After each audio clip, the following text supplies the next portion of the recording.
everybody, I'm Eric the Counselor. And I'm Des Perry. This is a lifestyle show About improving your mental health. You ready? Let's experience mental health. What's going on, everybody? It is me, Desmond Perry, and welcome back to another episode of the Experience Mental Health Podcast. That was your cue, Eric. That was your cue. What's up, folks? I'm Eric the Counselor. And as Des said, welcome to another great episode of Experience Mental Health Podcast. We're having a great time. We have a great guest today. It's a very timely conversation that we're getting ready to have from a person who knows what she's talking about because she's got the receipts to prove it. We're going to be talking about social justice today. And it's kind of an exciting topic for me because I'm a counselor for social justice. And I help people with the psychological issues, the emotional issues, and of course, the social issues that they may face because they may be in a marginalized community, an underappreciated, undervalued community. And when you find yourself in those communities, there are certain issues that come about. And that's what I love to help people with. And so that's why I'm pretty excited to have Miss Sumayya on the show with us today. And so, Des. Yeah. So, the NBA is really like using their platform, and the players are using their platform. They got it on their jerseys on the court. Yeah, man. I think that's kind of cool. To see Black Lives Matter on the back of jerseys, to see Say Her Name on the back of jerseys, to see the Black Lives Matter on the court. I just really feel inspired to see those things. Also, education reform. I've seen enough is enough. I mean, I'm really excited to see that. And I don't know if the NFL is going to be as open to allowing their athletes to do the same. I know the WNBA, they've been really vocal. And even when you talk about Black Lives Matter, it's like a controversial statement right now. You know what I'm saying? Mm-hmm. It's like some people believe it's a conspiracy ran by the Soros brothers, I believe. And we'll get Sumayya to break that down for us in a moment. Mm-hmm. But I'm just excited to see that the whole world is like really excited to talk about social injustice and pushing for, more social justice out here in these streets, man. It just makes me feel Right. Or again, you know what I'm saying? Our special guest today is Sumayya. So first of all, how are you doing today? We didn't even give you a chance to talk yet. Eric just got the rambling, boy. Hold on. Let me give her the proper intro, right? Let the people introduce know. Her right. Come on, bring it back in. First and foremost, I want to say that Miss Sumayya is known in her communities as Sumayya Fire, and we had a little conversation about her name and how that came about, and maybe she'll tell us about it when she gets on. But she uses her social justice ministry to specifically shine a light on social injustice issues and magnify marginalized voices in the African-American community. She has a really long bio. I don't want to read all of it. I'm going to let her tell us about this.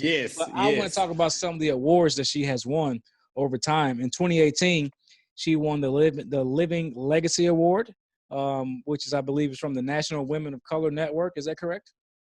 You also won the International Black Women's Congress ONI Award. Did I say that right? You're going to have to tell us what the ONI Award is in just a second. Mm-hmm. And you also won the Cecilia Atlas Foundation Africa Dialogue Gabon Africa Delegate. So you were a delegate for the Atlas Foundation? Yeah. I mean, you out here making stuff happen. And you got 30 years of doing this. And so you're going to teach me today, right? You're going to teach young Des today because, learn me something today. You're going to teach us all today. And so today, again, we're going to introduce Miss Sumayya Fire Coleman to Experience Mental Health Podcast. We're so happy to have you here today. What's the ONI Award? I'm just kind of curious about that.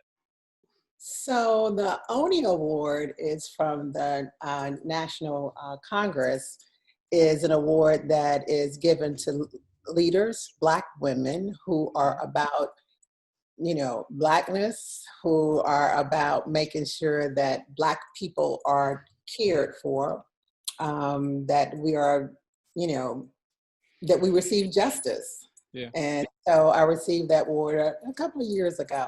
Mm-hmm. So let me just ask the first question, just to kind of get the conversation going.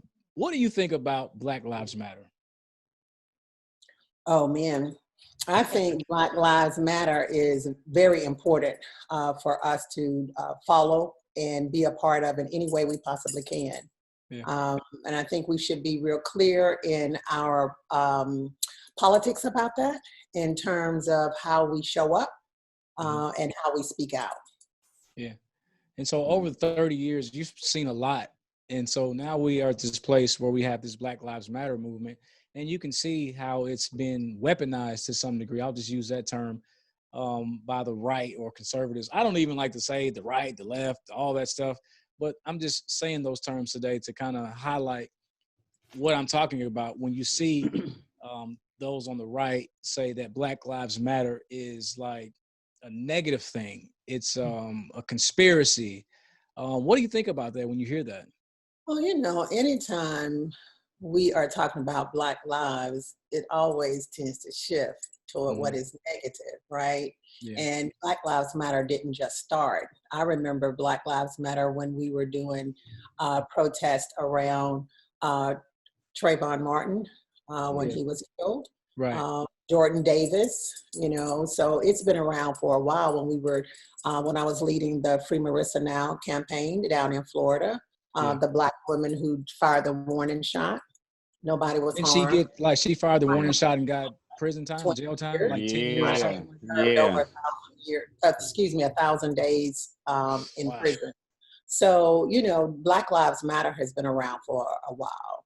Yeah. This tendency to, like you said, weaponize it, you know, with people stepping in from other agendas, trying to, you know, position us as the criminals. That's nothing new.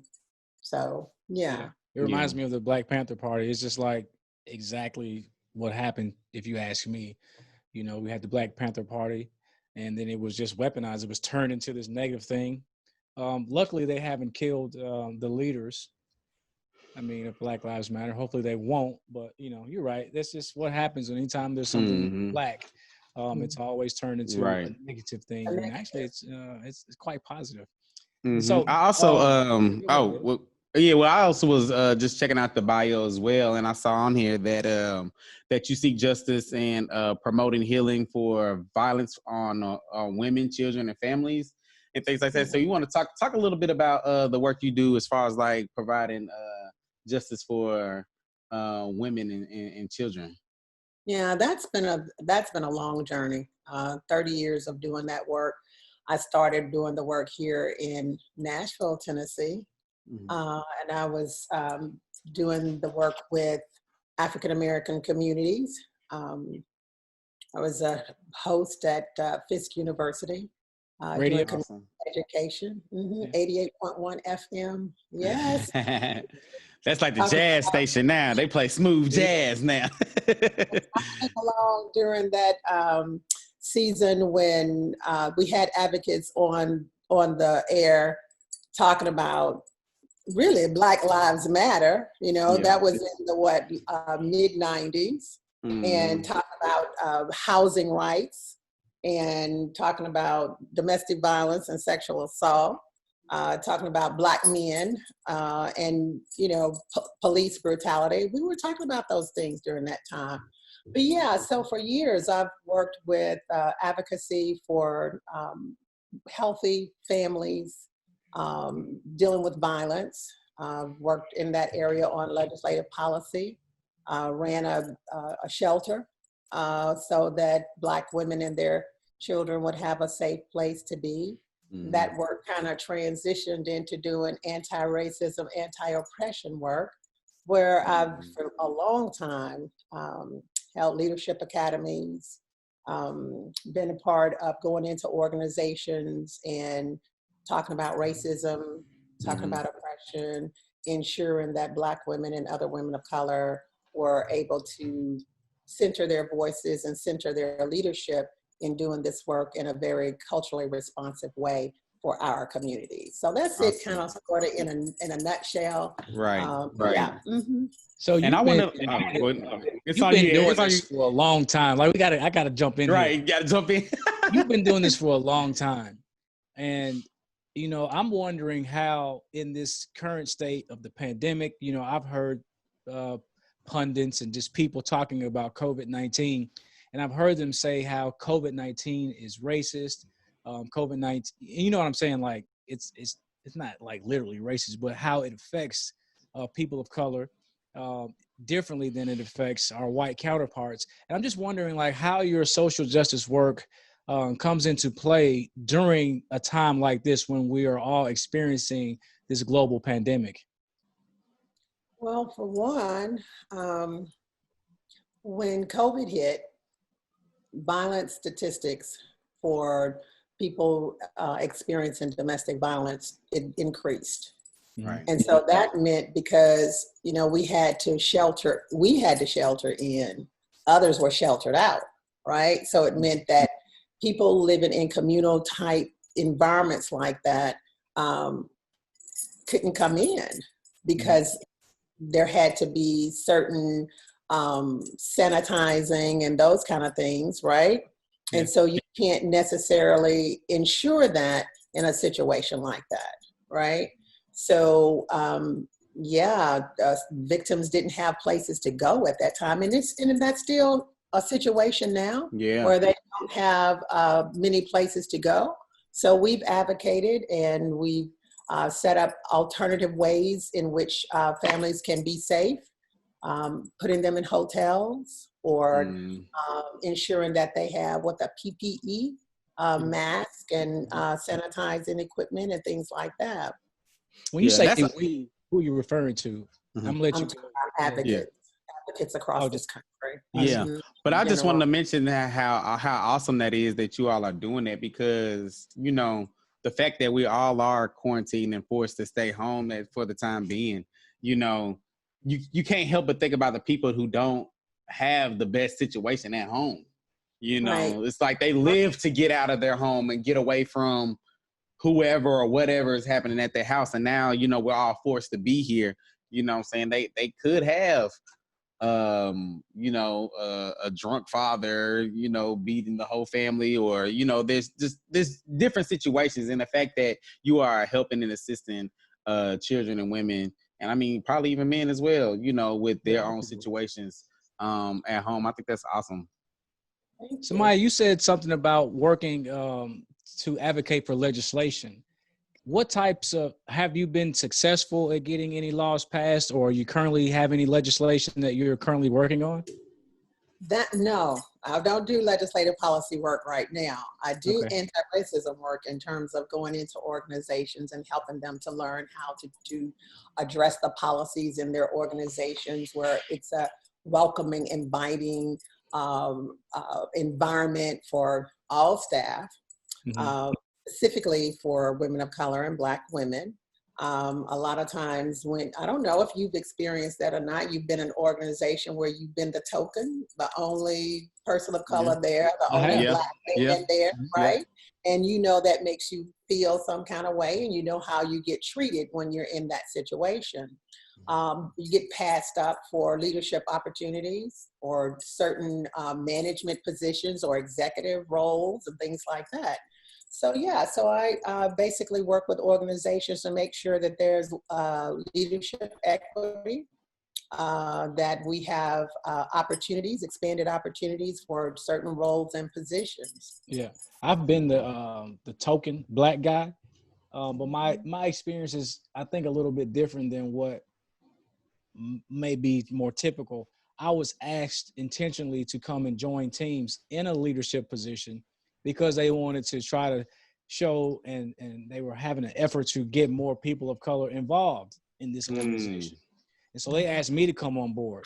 And so I'm the only Black person, a Black male.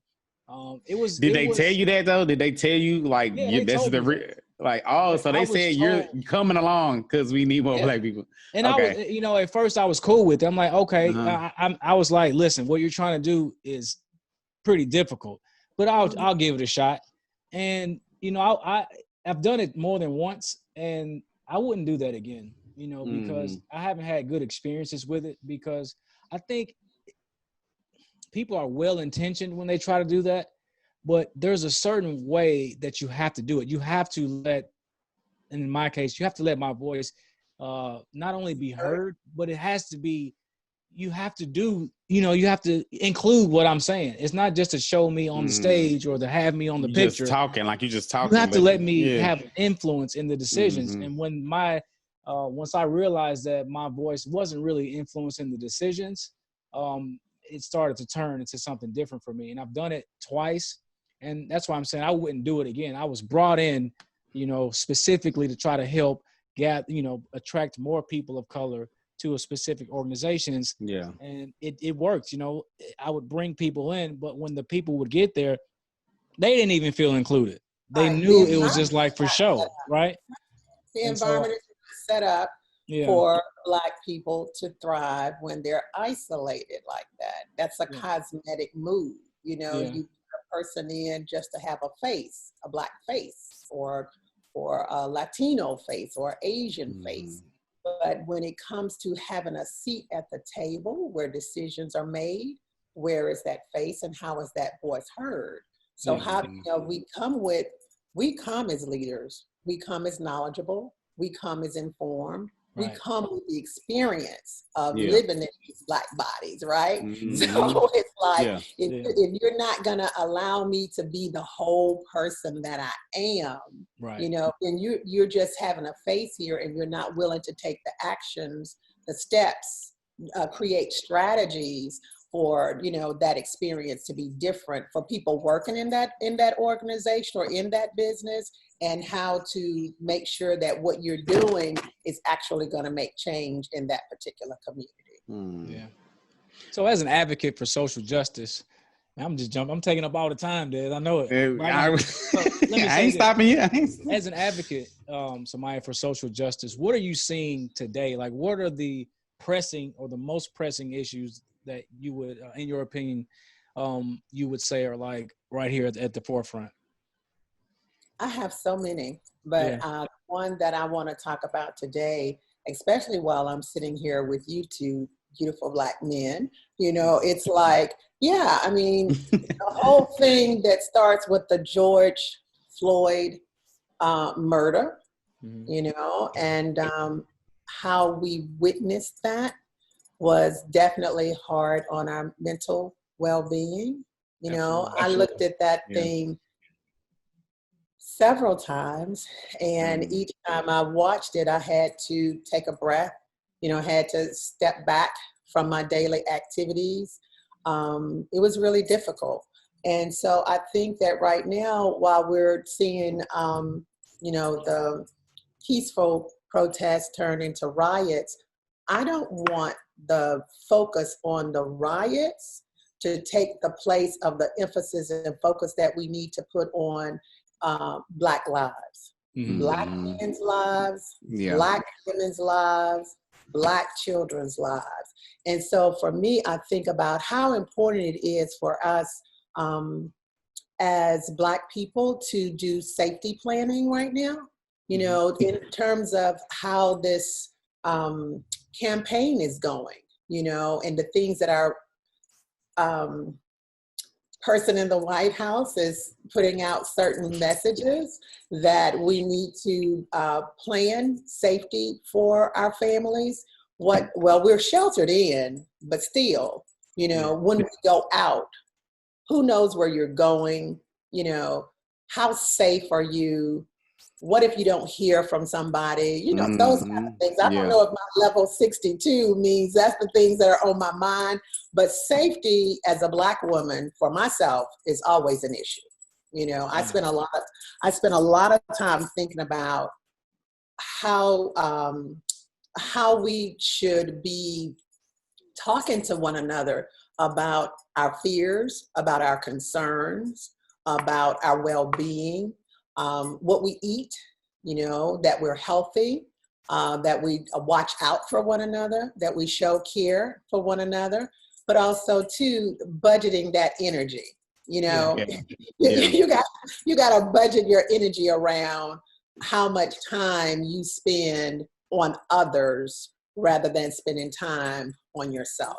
Ooh, that's important. That's important. I actually see that a lot. I have a Look, I ain't gonna name no names, but I got a friend right now who is kind of focusing too much on others, and it's like I always try to, tell about how about focus on yourself, do the things that you want to do instead of focusing on this person or that person, your family, what's going on over there, which is stressing you out and raising your anxiety. You know what I'm saying? How about letting those situations go and worry about the things that, can benefit your life ultimately, protecting your energy. But I think that's very important. Absolutely. I was just about to ask you about that whole concept of budgeting your energy. Like, what is that? I mean, we hear something like that and it's like, okay, budget my energy. So in my mind, I think, all right, I'm going to put some energy here, some energy there, but kind of like break that down a little bit more for the listeners and, kind of tell how we can budget our energy. Right. Let me get my notes together. I'm all right. Right. Let's get the pen and paper ready. Budgeting, for me, well, my daughter and I have lots of conversations about this. And so sometimes, things can happen in your family and you may not have an agreement. Everybody doesn't always agree about what's going on in the family. And sometimes it could be lots of drama. And sometimes that's just par for the course, right? Mm-hmm. But if it's something that you can't change, don't own it. If it's not about you, don't own it. Give what you can give around that in terms of care, a kind word, hugs, some money if you got it. Because money's good. For us, it's about just money, right? Money's good. So, always good. all of those kind of things. But make sure you're budgeting that in terms of I have to have enough time to spend on myself. In the mornings, I walk. I try to walk 2 to 4 miles each morning. And so that's my me time. I don't allow anybody to mess with that me time. Don't call me, you know what I mean? Or I don't want to talk. I'm just out convening, with nature. Right. So that means I'm spending time with me. Then if, I have a person that I'm family member, friend, whatever, going through something, I'm going to listen. I'm going to be there as a support, but that shouldn't, take over my life. Right. It should be a matter of budgeting that time for your family, for your friends, but definitely making sure you're taking care of yourself. Yeah. I'm thinking about something I heard you say a minute ago when you were talking about your safety. And how that's a concern for you all the time as a Black woman. When I hear that, it just immediately triggered in my mind this conversation or dialogue that's out here in the social media world, that Black women don't feel protected by Black men. And that I hear this strong sense of disapproval and even disgust from Black women towards Black men. And I'm like, what did I do to you? Like, I protect I really do care. I come from Black women. I was raised by a Black woman and other Black women. I have a Black wife, have a Black daughter, but that doesn't necessarily mean I'm going to treat Black women well, right? That's not like a pass for me. My actions are what's important. But I just kind of want to talk about if you've heard about this dialogue or heard anything about this, what's going on? What is it that Black women need from us? How can we eradicate this mentality that Black men don't protect Black women? Yeah, so Black women experience domestic violence 2/3 more than other women. Wow. And so because we're a smaller population, right, that's huge. Yeah, that's huge. Yeah. We do know that all Black men are not abusive. We do know that. The problem or the challenge is in wanting to love Black men and have Black men as our partners, as the father of our children. We want to feel safe in that, and we want to be respected in that. Then you have where the conversation shifts, especially for some Black communities that say Black women are also violent toward Black men. And that's true. Both are true. You know, many things are true. Yeah, many things are true at once. Right. But yeah, so we have to be honest, you know, forthright and authentic in our conversations about both things. That Black women, I don't like generalizing. For one, let me say that I don't like generalizing, but it's like I think for the most part, Black women still want to be with Black men and have Black families, and we want to be safe. We want our families to be cared for our children to be safe. A lot of that has to do with who you're with, but it also, and that's internal. Mm-hmm. That's internally in your own personal space. But there's also the fear of, you know, what's happening externally and how we see Black men being killed, suspect, you know, and how do we stay safe in a situation where we're being abused by a Black man, but who are we going to call for safety? Yeah. You know, over policing, under protection around what's happening with, let's say, Black men and Black women. I mean, the Breonna Taylor case, woman at home, man shot up in her house, you know. Exactly. This makes me think of all right, I don't know if you're familiar with Meg the Stallion, but she you know who Meg the Stallion is, Sumayya? You know Meg the Stallion? I don't think so, but you can tell. All right. I'm gonna tell you about it. Okay, so she's a famous rapper. We're a couple of generations away from each other. Generational work. Not a problem. Not a problem. We're gonna educate you real quick. Not a problem. But she's a female rapper. But she just got maybe like a month or so. She got shot in her foot twice by another famous artist who's a Black man. You know, so during the time there was a lot of confusion on what. Then they were supposedly dating, though. That's an important part too. Oh, okay. Well, yeah. So yeah, there was a lot of confusion on what was going on, what really happened, because they apparently went to jail or something like that. But she just recently, maybe like 2 days ago, got on social media and confessed that yes, he was the one that shot her in the foot. And so she's even put out a message that she didn't want to come out and say it early because of what police are doing to Black men. She didn't want us to say, oh, yes, he was the one that shot me because, you know, cops are killing us, you know, so she didn't, you know, she was at the sense, even though she needed protection, she was protecting him, you know, so I just think that just kind of came to mind when you're explaining, you know, that protection that Black women need. That is very common, you know, like I said, a lot of times Black women are not calling outside help, such as using the criminal justice system for that very reason. Yeah. And so the risk is you're still exposed to violence. Right. And sometimes in that abusive cycle, the abuser is definitely saying, hey, I know you're not going to call the police because. So it's messy. It's complex. It's very messy. You just don't want to find yourself in a situation like that. A lot of people talk about prevention. You know, how do you prevent those kind of situations? You can be knowledgeable about that, but a person who is controlling and who is abusive is using certain tactics that are basically there to keep you in that cycle. So it's not just, oh, why?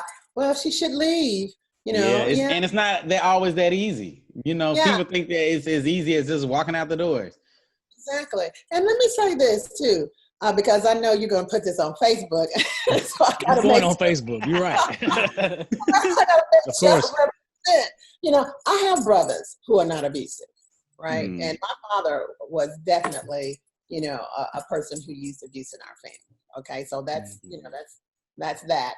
But it doesn't always mean because you come from a family where there was violence that you're going to perpetuate violence. Right. So there's that thing of, what is that about you? That person, you have to use power and control over another individual, whether that's the perpetrator is a man or a woman. It doesn't matter. Mhm. What is that about you that you Yeah. have to control another person? So, Yep. I mean, we can talk about this all all day day long. We It's really so could. Let Really me could. let me throw this in the conversation. So we are in a political season, right? We Right. are about to have one of the biggest elections of all of our lifetimes, I believe. And so we heard that Kamala Harris has been selected to be the vice presidential candidate, right? And that has sparked all kind of criticism all across the board. I mean, you see white men calling her a hoe. Like what? Like they Mhm. calling this woman a hoe. Like got T-shirts Yeah. and everything. You have black men talking about her. You have black women saying she's not black, which I can understand that, and then it's just so much going on. But the thing that really kind of struck me the most was a few weeks ago on social media, there was this big campaign where black women were saying, posting the pictures of themselves, the black and white pictures, Mhm. saying we don't tear each other down, we only lift each Right. other We up. uplift each other. We are Yeah. black women. Black But men here did we too. are I saw the black. now. Mhm. It's not, Doing it. I don't see that. It's like, what happened to that? Kamala Harris, maybe her parents aren't black people they're not indigenous to this country. Her father's Jamaican. Her mother is what's her mother like Asian? She's Asian. Mm. Indian, right? Um, and so I'm just wondering, Sumayya, what do you think about this? Is Kamala Harris a black woman? And is it fair for women who are descendants of slaves or direct descendants of slaves or indigenous to this country? Is it fair for them to criticize her in the way that they are? And I'm just asking your opinion. So if That's a Kamala lot right Harris, there. it is, Yeah. you know, I haven't really talked about this, but I feel like if Kamala Harris says she's a black woman, then she's a black woman, right? Mm. Yeah. You know, her father was Jamaican, then she black. You know what I mean? You It's know, like, but Period. I feel like any other non-black person or white person could look at her and say, "Oh, that's a black woman." Yeah. Like it's like judging a book by the cover. This is a black woman. But She's I getting mean, treated like a black woman. Look at how they're yeah, treating her yeah, now. They're yeah. calling this woman a hoe. Like, not that she's been like a stripper or a porn star, like our president's wife. I've never heard them call her a hoe. You know what I'm saying? And so I had this conversation with my wife. I'm like, well, I can understand why indigenous black women or women who were born in this country are saying that she's not black, because I can see that. But to the world, they look at her, she's a black woman, and But they're treating her she as was such. raised here though. She was raised here, Born and in Oakland, so California. that's what I'm saying. So grew up. I mean, amongst other black people who experienced some of them same Went racism to that. HBCU. Come on now, you know what I'm saying? She's in So the like, biggest sorority for black women. I mean, mm, and so it makes me think black. Well, I already know black is not a race or ethnicity. Black is a culture, right? mhm. And like somebody is saying, but I don't know now. Somebody, Rachel Dolezal tried to say she was black too. Right, you did say We she didn't said accept she her. black. She black. That's not We're a not black woman. accepting Rachel. And she even changed her name. She got like the blackest name possible now. She changed her name. I don't know what it is, but I don't know. I don't know. It's well, just, as soon as I said that, I heard that I was like, oh God, you know what I mean? I here know comes this the is Rachel gonna come Dolezal back thing. around. But no, really, I appreciate all of the accomplishments of Kamala Harris. I appreciate her courage to step up to the plate and run in this race with Joe Biden. The thing for me is, if she wasn't black, if he wasn't black, I don't. Right now, I know where my vote is going. You know what I mean? Yeah. It's like I diffuse all of that, but it is important for us to support her. In this. And for me, also, I feel like it's important for us to support the Democratic, campaign and do what we can to make some serious changes in this country, for sure. Yeah. They're probably not going to let us put this episode on YouTube because we're talking about politics. And they But they don't know. We're gonna post it. We're gonna post it they flag regardless. us. They flag We're us gonna anytime post we it start talking regardless. about politics. Yeah. But yeah, this was definitely an awesome conversation. I was gonna go ahead and begin. Did you have another question? Yeah, I do want to ask, when you think about mental health, what comes to your mind, Sumayya? resources for people who have mental health, and to have a mental health system that is accessible and easy to navigate. It is enough for people who have mental health, who have mental illness, who are subject to the choice to use suicide. It's enough to bear that burden than to have a system that does not make it easy for people to have information, to have access, to be able to have good therapists, to have options. So yes, when I think about mental health, I also think about alternatives.